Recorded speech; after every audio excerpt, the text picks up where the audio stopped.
Hello, and welcome to the lecture on 1920s clash of culture between sort of liberals on one side and conservatives on the other, or traditional conservatives and modernists. And modernism is often the word that was used for today, what we would probably call sort of a liberal side. And there's a lot of synthesis from this 1920s clash of culture to other times as well, particularly the 1960s, 1970s, and our world today in the United States. These two camps are very polarized and very much entrenched and don't really pay a lot of respect to the other side. So if we look at it in the AP's outline, they've got it for both periods 7, 8, and 9. They've got something about this. So for period 7, the 1920s, saying cultural political controversies emerged as Americans debated, things like gender roles, modernism, the new technology, science, religion, and issues related to race and immigration. In period 8, the 1970s saw growing clashes between conservatives and liberals over social and cultural issues, the power of the federal government, race, and movements for greater individual rights. And then coming into the more contemporary time today, intense political and cultural debates continue over issues such as immigration policy, diversity, gender roles, and family structures. Now, where does it come from? I really think it's because of the emergence of the city and the prominence of the city that really came about, in the Gilded Age and then into the early 20th century. And by the 1920s, the cities are cleaned up, they're exciting, they're attracting a lot of people from the country, and there's a different sort of culture in the city than opposed to the country. And there's more anonymity in the city, and you're open to a lot more new ideas, you're exposed much more to things like advertising and movies and radio and entertainment, these kinds of things as well, which might lead to different attitudes towards things like gender roles or, what is considered moral or not in this one. And you see it as well, like with the religion having to adapt itself to the modern world and these new technologies and these new understandings of science. And open discussion of sexuality on one side, really, out in the countryside, you don't talk about these things. This is not a topic for polite conversation between individuals, where in the city you can get these kinds of discussions. And then the labels, liberal, modern versus conservative, traditional on the other side. So we'll start with sort of science and religion. Now, before this culture clash, when the United States was very much a rural country, and before a lot of the discoveries of the later 19th century, science, or natural philosophy as it was called sort of earlier, was seen more as a confirmation of God's divine creation. God has created Earth, and science is more about understanding, how he created it, what did he create. But in the late 19th century, which was really a golden age for science, there is a lot of new discoveries, and these increasingly contradict, what had been taught before, what's taken as literal truth in the Bible. For example, Darwin's natural selection, and sort of showing where new species are coming from. Well, the old thinking is God created all our species. Charles Darwin is sort of saying, well, no, this is how new species are created. And when he first came out with his idea, everybody said, yeah, it makes sense, but Earth isn't very old, and we need a lot of time for this kind of new understanding that you're putting forward. And then, well, there's new sort of understandings of how old the Earth is, and we're not just a few thousand years old as the Bible had told us. The Earth is, in fact, billions of years old. And these, along with a lot of other sort of new understandings, forced religions, forced the different denominations within Christianity and other religions to adapt. And you had one of three choices. You can accommodate and have both. You can accept the science, but then say and argue why you still need the religion, or you reject one of the others. You reject the religion or you reject the science. And one group that had rejected the science are American fundamentalist Christians. And fundamentalist Christians, they take a very literal interpretation of the Bible. The Bible, there's no sort of gray areas. It's the literal truth. And so they reject a lot of the science, like the theory of evolution, like the Big Bang Theory, and they would argue that the Earth is 6,000 years old. Dinosaurs disappeared because of the flood, and God created the Earth in 6 days, and on the seventh day he rested. And all important knowledge to them can be found in the Bible. Now, to others, this rejection of science is seen as, well, kooky or even dangerous. And there was a goal among sort of the modernists who very much embraced the new science and the new technology, and they wished to challenge this. And they're going to get their opportunity. Now, other things that fundamentalists reject, well, Catholicism, they're a very sort of anti-Catholic, very sort of deeply Protestant. Liberal Christianity, which is Christian churches that accepted the new science. Of course, things like evolution, socialism, modernism, and atheism, which are seen as very, very dangerous to Christian fundamentalists. And so this was a cartoon, the descent of the modernists, as it says, that as man, rejects his Christianity, that's up here at the top, and then, the Bible is, not the truth. Man is not made in God's image. We're giving up these ideas, giving up the idea of the virgin birth, giving up the idea of God, and then, if you keep taking these steps, it's going to lead us in a dangerous slope down towards atheism, which they would equate with a completely amoral world.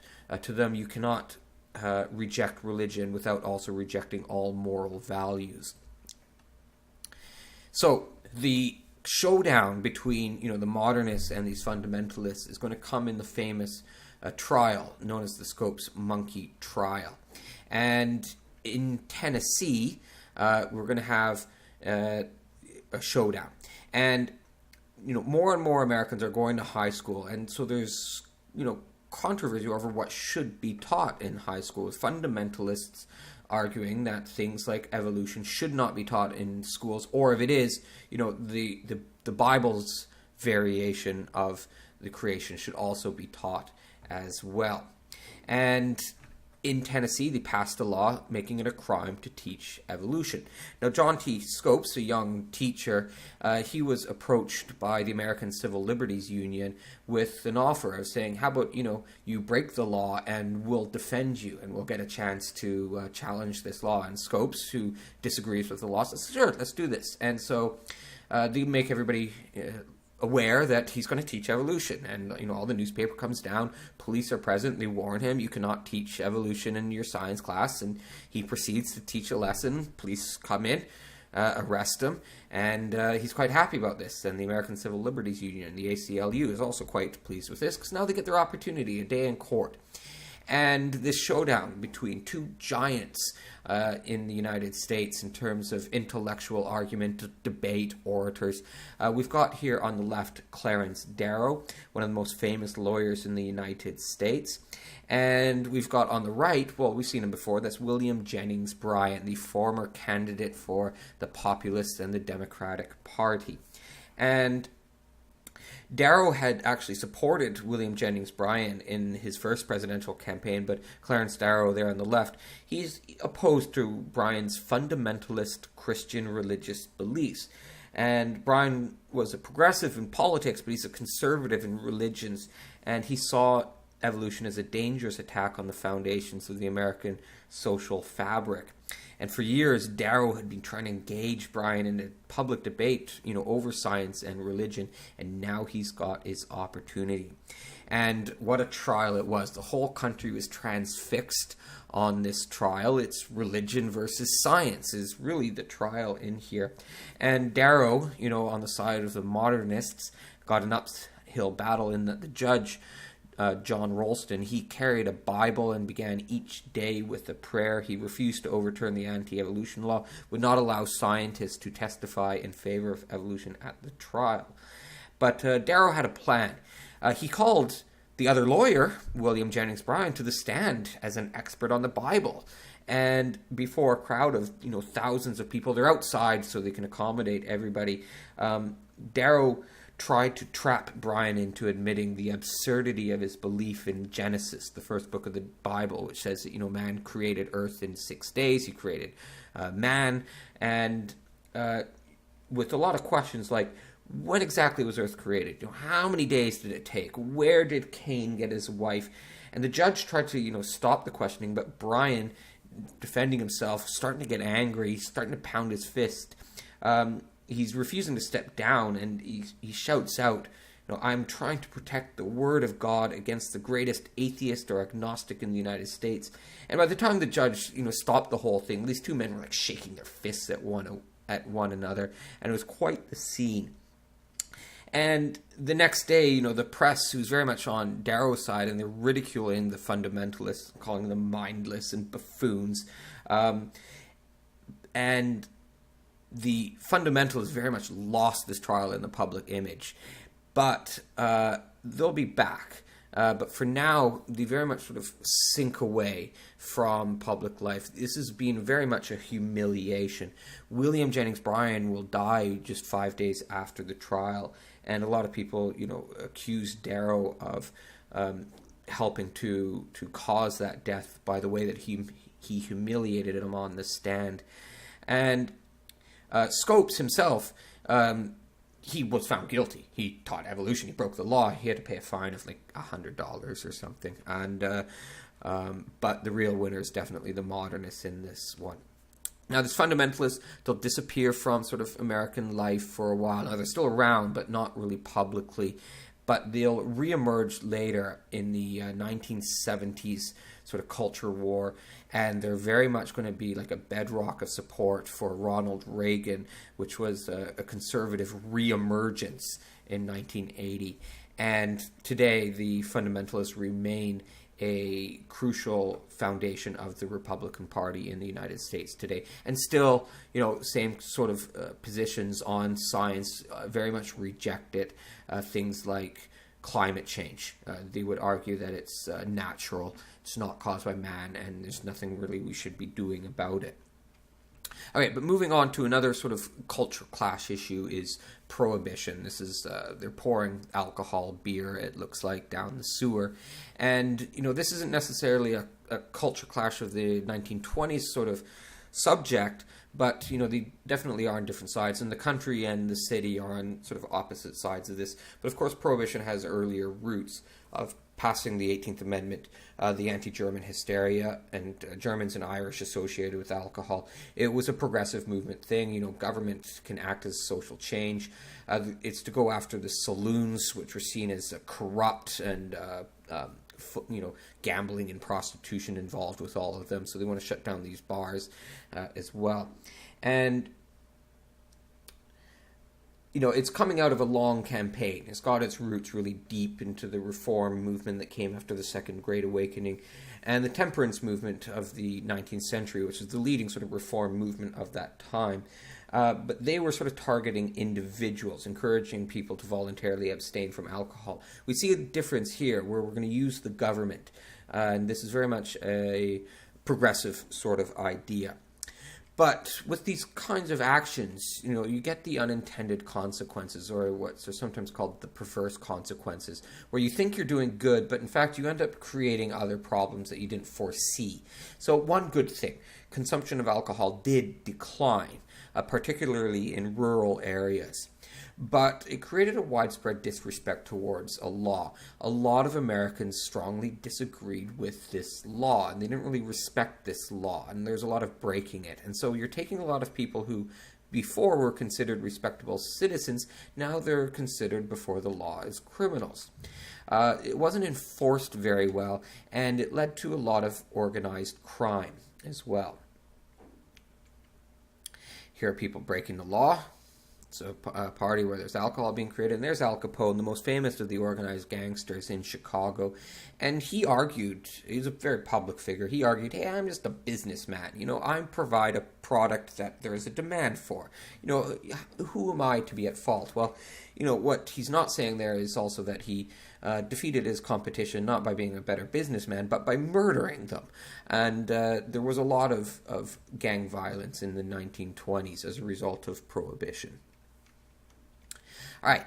Sex always comes up in these culture clashes, both period 7, 8, and 9. And it was challenging these conservative values of more sexual allure in ads. They very much started to understand in this golden age of advertising that, what sells? Well, fear sells, and sex sells. The writings of Sigmund Freud, a psychoanalyst, new open attitude towards sex, especially in the cities. Jazz and dancing, and there's a lot of promiscuity that's sort of associated with this, and mingling of men and women in such a way that you wouldn't have got before. There's an ad. And, women smoking is also really challenging conservative ideas of women. And women were supposed to be clean and pure and innocent, and they wouldn't do something dirty like smoke a cigarette. Looser clothing, more revealing. Now, these clothing might not look all that revealing to us and our values, but the showing of the leg here, and arms, shoulders, which you would never do in traditional Victorian era fashion. And, laws saying, how much you can expose, even at a place like a beach. And then you get this is a cartoon from New Yorker magazine, with a young woman, probably in her 20s, smoking a cigarette, definitely a flapper, short hair, which was seen as unconventional and anti-traditional.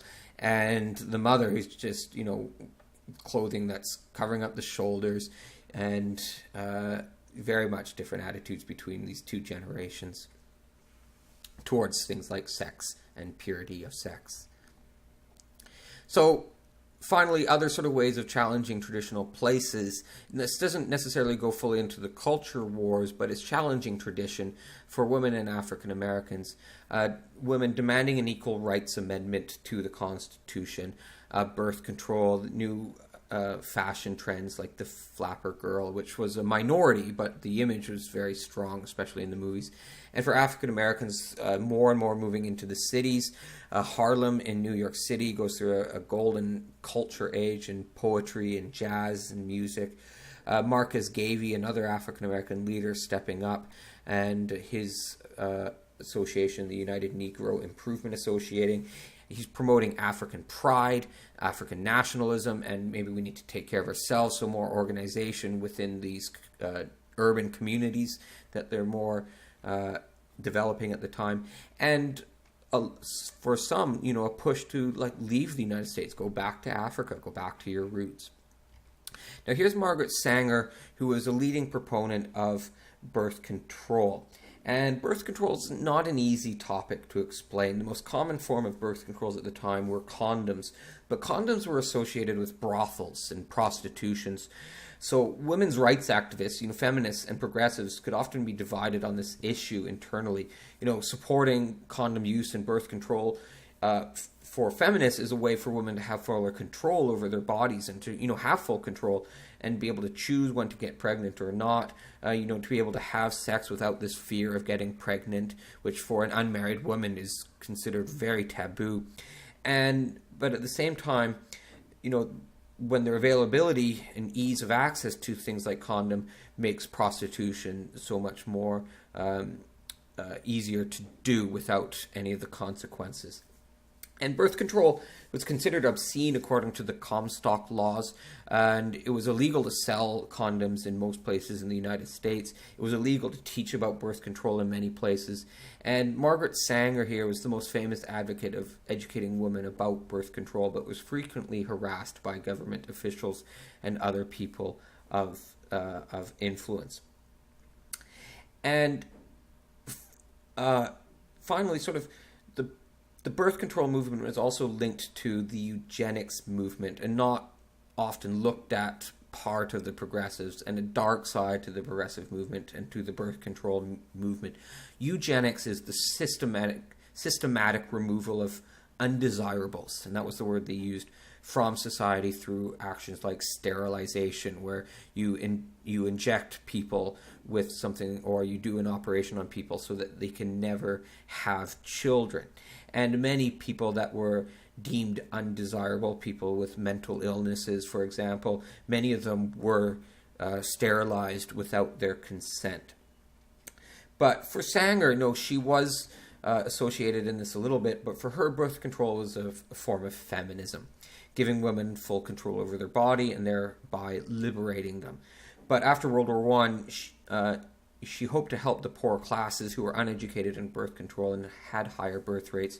And she was a proponent of negative eugenics, which aims to improve human hereditary traits through social intervention by reducing the reproduction of those who were considered unfit. She didn't believe in activities such as forced sterilization.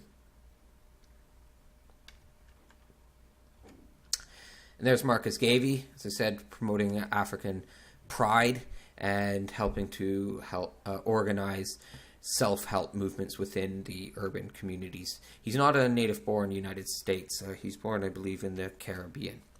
So what's our conclusion out of this? Well, the cultural war between modernists and conservatives in the 1920s is complex, interwoven set of opposing beliefs in it, which manifested, it came from urbanization, immigration, this post-war World War I world. The war rages on in America today, the cultural war. The battlegrounds have morphed, but the warriors march onward. And for many people, what's at stake is really, what is America? What is this country?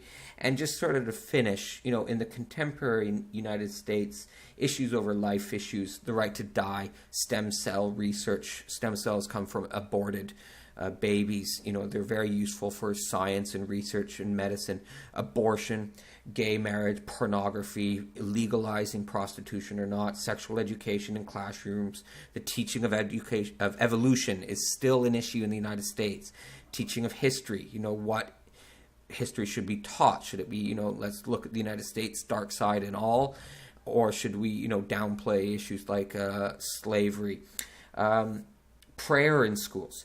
In the 1920s, it's alcohol. Today, it's marijuana. Feminism, gender roles, family all remain as part of the culture war of the 1990s, the 2000s that were part of the 1920s. And just give me an issue I just mentioned, any of those issues. Tell me which side you are on the issue, and I can tell and predict fairly accurately, are you a conservative or are you a liberal? I could probably predict who you would support politically as well. So it's very much, from the 1920s on, we've got this liberal-conservative divide. And at times, they're not really at each other's necks, but certainly today and here in the year 2016 when I'm recording this, it's very much manifesting itself in this election year.